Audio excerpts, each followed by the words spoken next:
Welcome everyone. So in this video, we are going to develop a full stack mini project. It's basically a complete tutorial from scratch where you'll get a complete idea of the process flow, how one application is developed, end to end the process I'm going to show. So here is the stack we're going to use: front end, back end, and database. So crazy! It's such a stack like which we can develop whatever idea we have in our mind. We can literally convert it into a product. So it's such a crazy stack. I have been using it since 2 years. So I'll just show you the tricks and the connectivity between all these. Let's start with a very basic, project that is to-do list. It's a dynamic web application, and we are going to just add two functionalities where we can add and remove tasks, and we'll demonstrate the process of full stack, and we'll use the whole stack: database, MySQL, and Flask, Python, and all these technologies for this particular small feature. And we'll discuss furthermore on how we can, integrate more features along with this. So let's start with a very new folder. Let's create a new folder, and let's make it as a to do list. And I'm going to start a new project from here. So here we have got in repository a basic folder. Now let's start adding the files. So basically, we'll start with the front end. We'll just create the front end part, and then we'll go to back end and then database. Okay, so let's start with the front end. Let's design our template first, how the user interface is going to look like. So for that, let's create one index.html file. And in here, I'm going to connect Bootstrap, and also it's a boilerplate here. HTML5. I have installed a extension here. Let's start with the Bootstrap integration here. So I use MD Bootstrap.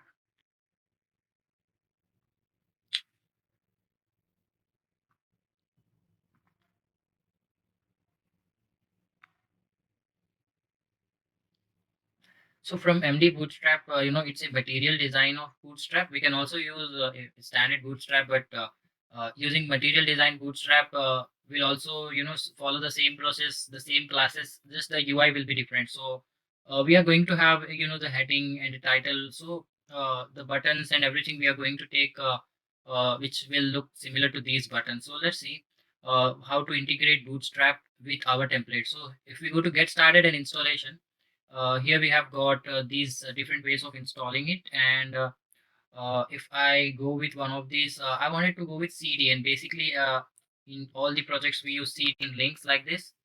So here we have got the CDN links, and let's make it properly indented, and JavaScript. So we can better place the JavaScript before body tag close.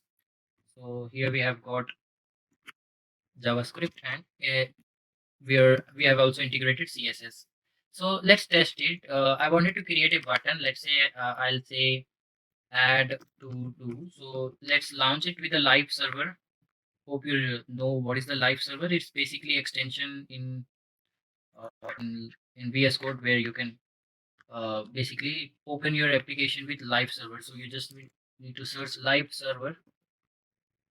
Here we have got, and we can install it. And once it is installed, we can right click here, and we can launch it with live server. So right now we can see that I have added one button here, and in order to make it look like this button, see here button, the blue color button, we just need to add some classes to it. So class btn and btn primary, and then there are like colors. So it's a primary color. We can also add green color, that is color code is success, success.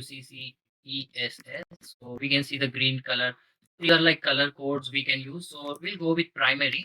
And now that we have the bootstrap connected, let's design the UI which what we wanted. So let's say here I'll just cut it from here, and let's start with a div and class container and border, and then rounded. So these three classes, it will basically add a box where we can, in the middle of the page where we can add all the elements like buttons and all. So uh, till here I'll just show you. We have also got input where we can say enter to do, and the class for this is form control. So form control is a bootstrap class where the input which we can see is it's very crazy, and we are going to place the button here. So add to do button. So once we click on add to do button, uh, basically it will show up the to do list just below here. So let's make these input and button vertically aligned horizontally. So let's see here. Which is required is dflex. So dflex is the class in CSS. We have a concept of flexbox. It is like managing elements, how they are aligned vertically or horizontally. So dflex class, it's actually doing the same thing. It's taking all the child child elements from this particular parent class and making it aligned. So here we can see now the button is the add to do. There are two item. There are two words in the button. What we can do is we can say text no wrap. This particular class will forcefully make it in a single line, so it's look much better now. And uh, here in the container we can also add padding, so that is p4, and with this it looks even more better. And let's add one heading. Heading, let's say h3, and here the project title will come up and to do list, and I'm going to make it more crazy. So class text center, with this it will be in the center, and text muted. So it's a light color and it won't be showing up more. So let's add some more padding. Sorry, margin. Let use margin here. So margin bottom 4. So this is the shortcut class for margin. Like this is for applying padding P4. It will apply padding all the sides, whereas MB4 is margin. It's applying only at the bottom of to-do list, this particular element. So as we can see, we have some margin here. So this is a basic setup ready to enter to-do. And let's add some cards below where we enter. Once we enter on add to do, it will show up here. So let's come out of the div here, and so till here we have got the header where it is showing heading and add to do. So again we are going to add another card here. Class, let's say border, and rounded again, and then p4, and then here it will start the item. So let's say class my to do. So or maybe you can say to do item. So it's a to do item, and in here we are going to have the to do title and two buttons, add or delete. And we can make it even more advanced, like by adding due date whenever when do you want to complete the to do.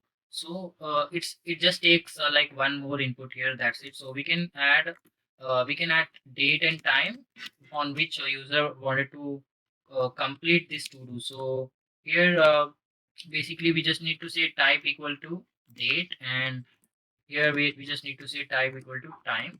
And it's better actually whenever we are adding any to-do list, we are supposed to have also the target and deadline or some goal when we are going to complete this particular to-do. So if they want, they can add it, or if they want to keep it empty, they can keep it empty. It's not mandatory to add date and time.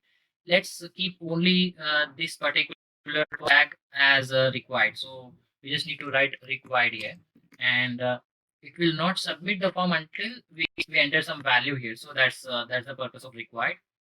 If we want to make it one in a single line, then we can add break tags like this. So due to the dflex class, it's taking these three childs in a single line, but we can get rid of it. Like we can say div, and now dflex is having two childs. One is this div and another one is this div. So it won't be affecting the inner child of this particular div. So it is applying on two div. And again, if I say dflex here, it will take these three inputs in a single line. So now we have got this, and add input button, it's still here. So maybe we can get this below here. Okay, so plan is completely changed. We don't need even the deflex. Uh, because we were having only two elements, I added deflex to make it single line in aligned, and now the to-do list form is looking more easy. Like we can add even more fields if we want. So this is the to-do list form, and we can make this button vertically. We can make margin auto. So basically, if we want to make this button aligned in a center, so we can say div, and here we can say class text hyphen center.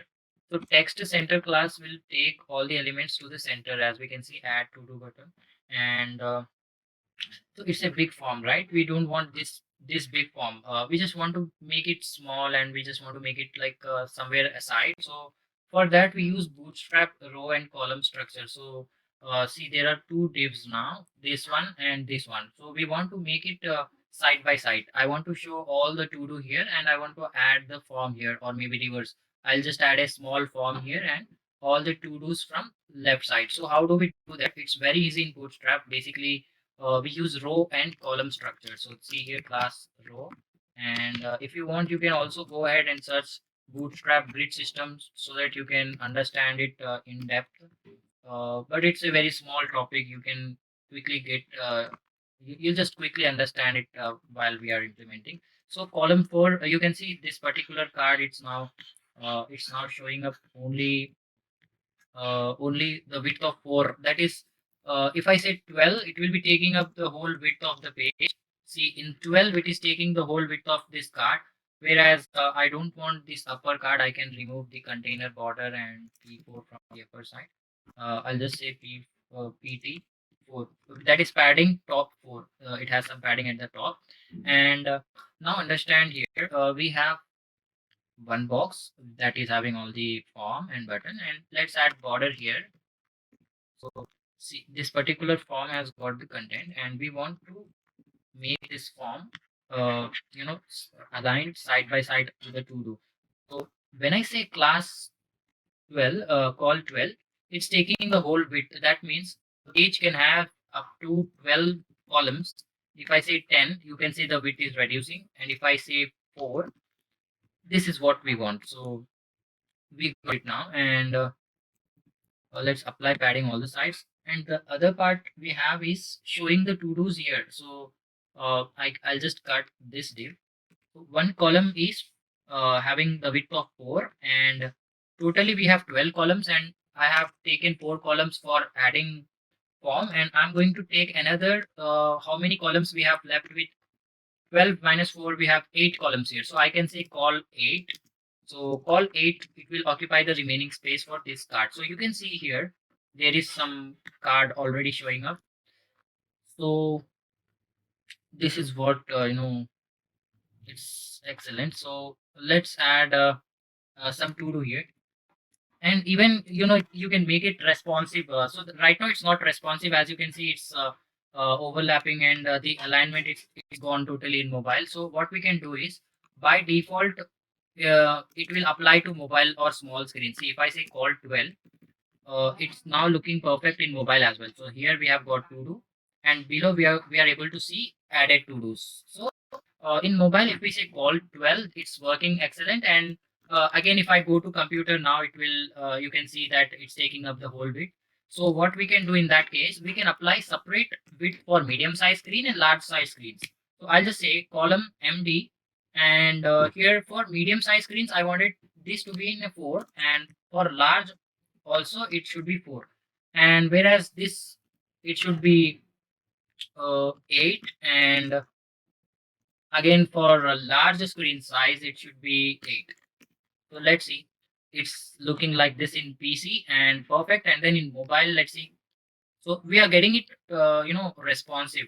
So in mobile, we can see it's responsive, and PC also it's looking better. So let's go ahead. I'm going to add one to do here, and it's going to be a card like this. And in that, we are going to have date and time, and we are going to make it.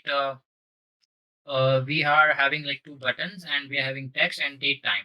So for that, let's add some placeholder here. Let's say H4 and to do 1, and here I'll also add a div where I can add two buttons, add or remove. So uh, here let's add two icons. So from Bootstrap, we have also got some icons. So I'll just show you here icons. So if you just search icons and go ahead, we'll get all the package of icons here. So we can search. We wanted to remove and we wanted to edit. So those two icons I want to edit. So here we have edit better one we can take. So here we have got the icon for edit and I want the delete also.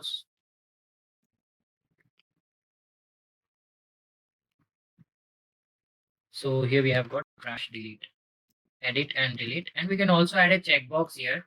See, we can do multiple operations at the same time, like we can check multiple and we can delete. So it has got some separate features. So let's see how the card looks like. So it's a to do one and we have got this, and now let's design one to do now. Basically how it looks, it should look like much better. So for that I'm going to use padding here. So this particular card has got some padding and BG hyphen light. So it will apply some background color as well. If you are able to see, there is some light background, and I'll say border light. So it will apply light border, that is like gray color border to the to do. So border light. And after that, I wanted to make these buttons at the corner. So I'll just say style float to the right. So now we have got this. But if we want to make these two items in the same page, in the same line, we can say class float. Here we can say style float left. So it will be floating at the left and it's floating at the right. And by default, H4 has got some margin. So we can remove margin and padding. So now it's looking even more in a single line. And we can also add date time just above this text. So here I'll just add small, and let's say today.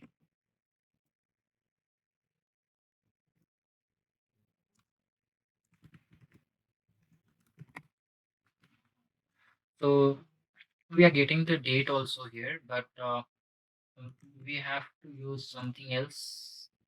Maybe I'll just put it here. Okay, so it's much better. I'll just use class text muted, or I can use this below the card. At the bottom we can use it like this. So today at 8 p.m. So that is the date, and we can also change the color of the edit and delete. So in order to make it red, I'm just using text danger. So here we have got this danger icon, but it's not, it's not looking clickable. For making it like, see, when we hover on it, it should use the cursor. So style cursor pointer. So the same for both the classes, and here we have got edit and delete icon. So we are ready with this now. So if I add some to do here, it should take the date and time, and it should also take the title and add a new card here.